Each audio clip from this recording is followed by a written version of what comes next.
untuk menghilangkan sisa-sisa di sini itu harus dibakar ya. Tapi kalau nggak mau ribet, sediakan nanti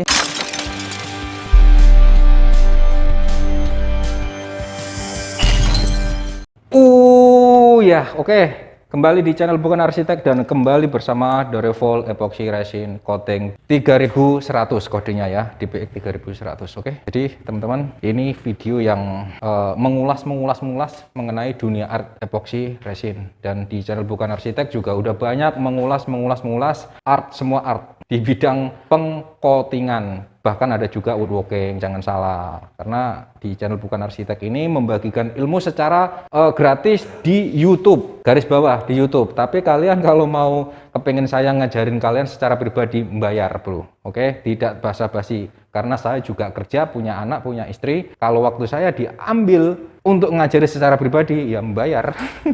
Mau nggak mau ya, oke? Oke guys, di video ini menjelaskan sesuatu yang tentunya ini mengarah ke proses pengerjaan ya, berkaitan dengan dunia resin art. Tapi ada proses pengerjaan yang tentunya harus dipahami dan harus dimengerti gitu. Salah satunya ialah banyak pertanyaan mengenai bagaimana caranya untuk membersihkan gelas plastik atau gelas yang untuk ngaduk. Satu ya, perlu diingat, kalau kalian ngaduk epoxy resin atau resin jenis-jenis yang lain, pakai gelas plastik bro. Jadi kalau gelas plastik setelah kering, sisa-sisa epoksi itu bisa dicopot. Garis bawah, gelas plastik yang masih baru bisa dicopot. Tapi kalau gelasnya itu lama-lama seperti ini ya, ini ada agak kusam-kusam gitu.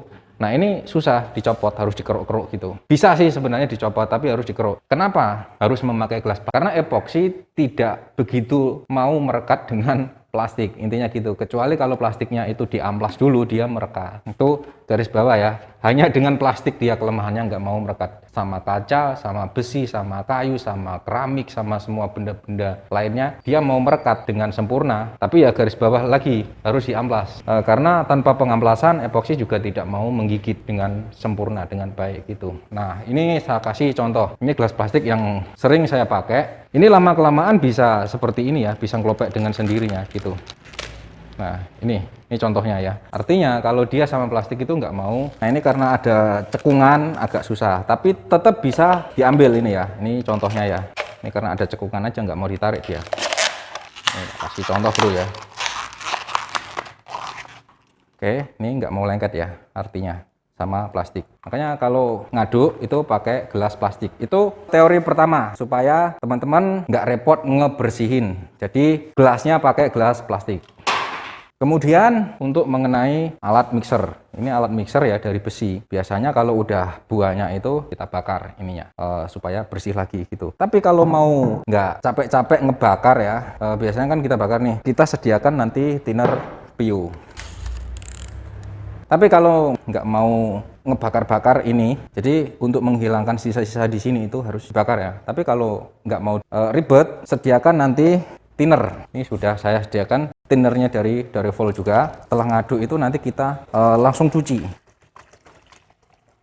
Kalau bahan dari besi, satu bisa dibakar setelah epoksi kering. Yang kedua, sediakan thinner seperti ini. Nanti setelah ngemik, kita masukkan ke sini, puter. Jadi dia langsung bersih sendiri. Oke, kita mau membuat motif. Ini tadi sedikit menjelaskan mengenai ngebersihin alat yang kita pakai setelah ngepuring ya. Atau ngebersihin alat yang kita pakai untuk membuat dirty pouring epoxy resin Dorevol. Oke, langsung kita praktekkan aja. Nggak perlu nunggu lama-lama, karena kalau kelamaan nanti saya udah ditungguin Darmi di pertigaan. Nanti Darmi disamber orang malah ciloko ya saya ya. Kalau nggak ketemu Darmi sejam aja rasanya udah kayak orang mendem ciu. Ini epoxy resin terdiri dua komponen, ini resin epoxy dan ini hardenernya. Jadi perbandingannya gimana bro? Perbandingannya ya tinggal campur aja, perbandingannya kan 2:1 bro. Kalau misalkan teman-teman mau pakai ini 100 gram, ini ya 50 gram gitu aja. Jangan ribet-ribet, jadi resin epoxy itu sangat gampang cara makainya. Ini makanya tinggal tak tuang-tuang aja.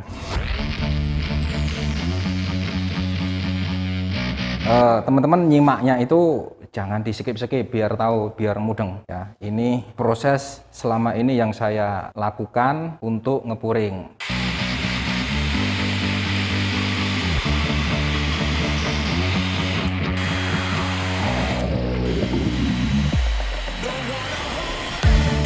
Oke, ini setelah kita memakai ngaduk, ini kan thinner ya tadi ya, langsung kita putar di dalam sini.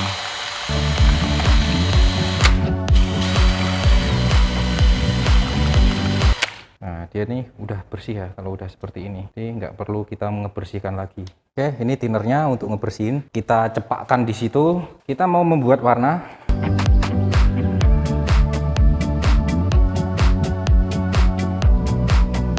Oke, ini saya jelaskan terus saya jelaskan. Ini pigment. Jadi pigment ini tugasnya untuk mewarnai doang. Dia bukan jenis cat dan bukan jenis pilok ya. Ini pigment khusus untuk mewarnai. Jadi ini pigment juga keluaran dari Durevol.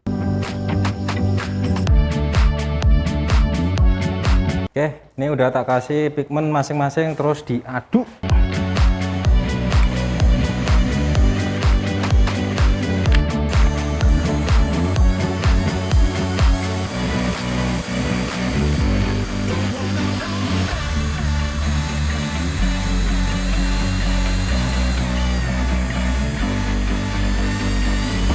Nah, ini langsung dicuci.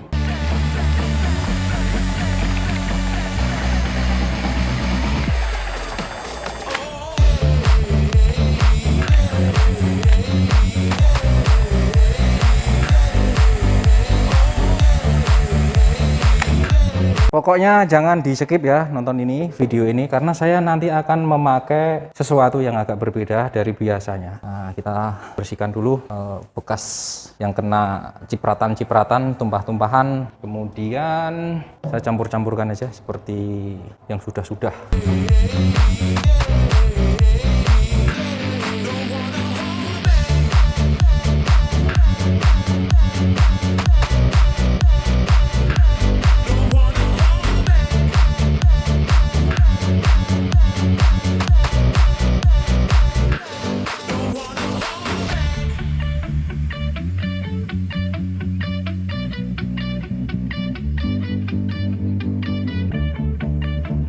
Oke, ini setelah dicampur-campur seperti biasanya, pokoknya ngomongnya ajak ya.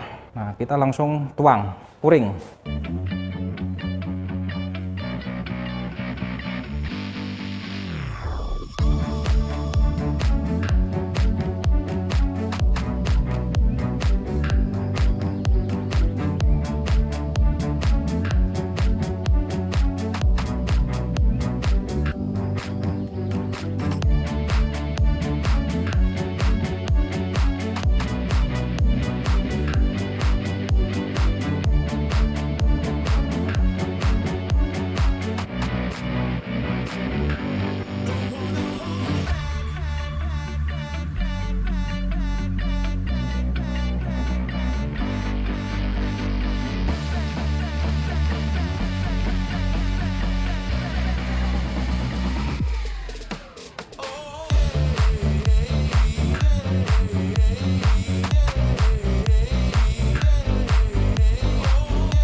Oke, ini udah terpuring seperti ini. Terus kita hilangkan bubble-nya.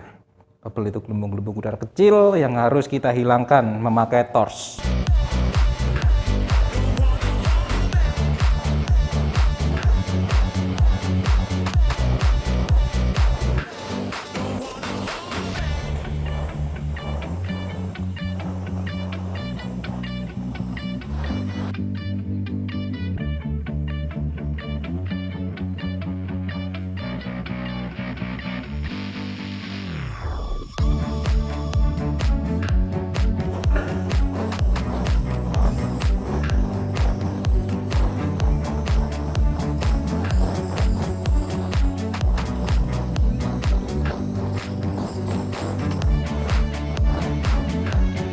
Oke, ini sedikit berbeda dari sebelum-sebelumnya. Saya mau menambahkan ini alkohol ink atau pewarna alkohol khusus untuk resin gitu. Saya akan menambahkan di beberapa titik ya.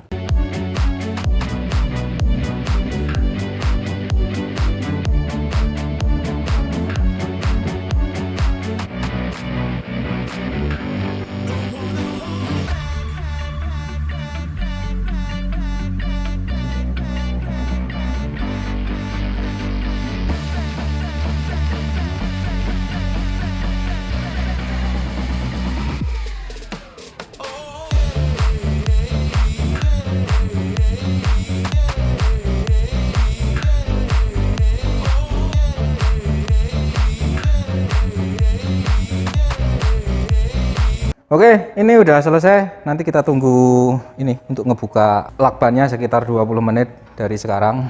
Nah, ini alkohol ink atau pewarna khusus untuk resin ya. Ini saya belinya di Tokopedia.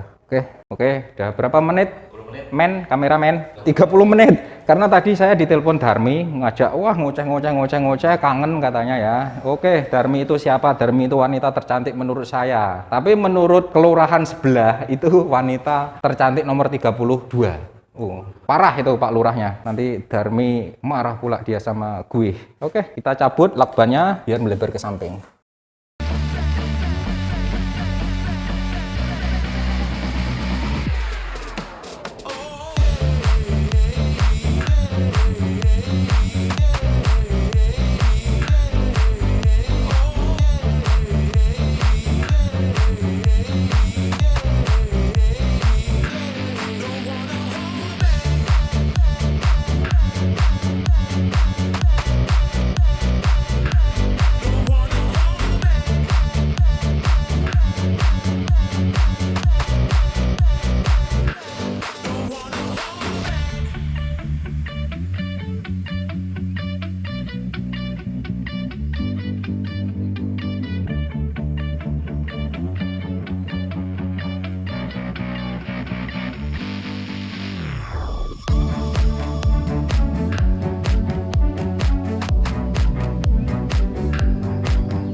Oke guys.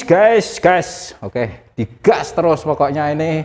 Salah satu kerajinan yang masih baru di Indonesia, walaupun saya udah tertatih-tatih 3 tahun lebih untuk memperkenalkan resin art di Indonesia. Tapi mudah-mudahan ya ini menjadi peluang buat teman-teman semua ya bermain resin art. Ya tidak memungkiri bahwa kalau untuk belajar ini memang nggak murah bro, jujur aja nggak murah. Kenapa? Di 2001 saya itu sebenarnya udah dilatih sama orang bule. Saya mau dibawa ke Amerika sana. Saya harus menguasai 6 keahlian. Salah satunya tukang kayu, tukang ngukir, tukang ngecat, tukang resin, tukang desain, terus tukang bubut gitu. Jadi waktu itu memang dilatih, dirancang untuk pinter gitu loh. Nah tapi faktanya saya nggak bisa berangkat ke Amerika sebab waktu itu BTC dibom. Terus kemudian di 2017 ketemu produk baru di Indonesia ya, yang sering saya pakai juga di video ini produk itu, dan di awal-awal video saya itu kalian pasti tahu ya produk apa itu. Nah disitulah saya mulai mendalami atau flashback untuk bermain resin art gitu. Nah ini akhirnya di 3 tahun saya berjuang untuk memperkenalkan resin art di Indonesia, ternyata sekarang sudah mulai banyak yang menekuni, karena saya berharap kerajinan ini bisa bermanfaat buat bangsa saya, bukan bangsa orang lain gitu. Terutama buat teman-teman yang ingin belajar menambah skill, belajar menambah keahlian atau menambah pemasukan dari salah satunya resin art ini ya, di channel ini, dan udah saya ulas begitu banyak videonya gitu. Oke, tunggu video selanjutnya di channel Bukan Arsitek, karena sebentar lagi saya mau OTW sama Darmi di Pati, Jawa Tengah, di kampung saya untuk makan nasi gandul bro ya. Jadi kalau yang nanya saya orang mana, saya orang Pati aslinya, lahir di Pati, di Kuampung, di Iso banget. Terus di tempat saya itu semua penduduknya itu rata-rata petani, tapi saya nggak bisa tani bro, karena bapak saya nggak punya sawah ya, almarhum bapak saya itu nggak punya sawah, makanya saya nggak bisa tani, dan kebetulan saya suka seni gitu. Oke, like, subscribe, jangan lupa, tunggu video selanjutnya. Share video ini, mudah-mudahan kalian yang nge-share saya doakan yang belum dapat jodoh punya jodoh cantik, yang belum kaya cepet kaya besoknya, terus yang udah dapat jodoh tambah jodoh lagi biar digebukin sama istrinya. Ciao.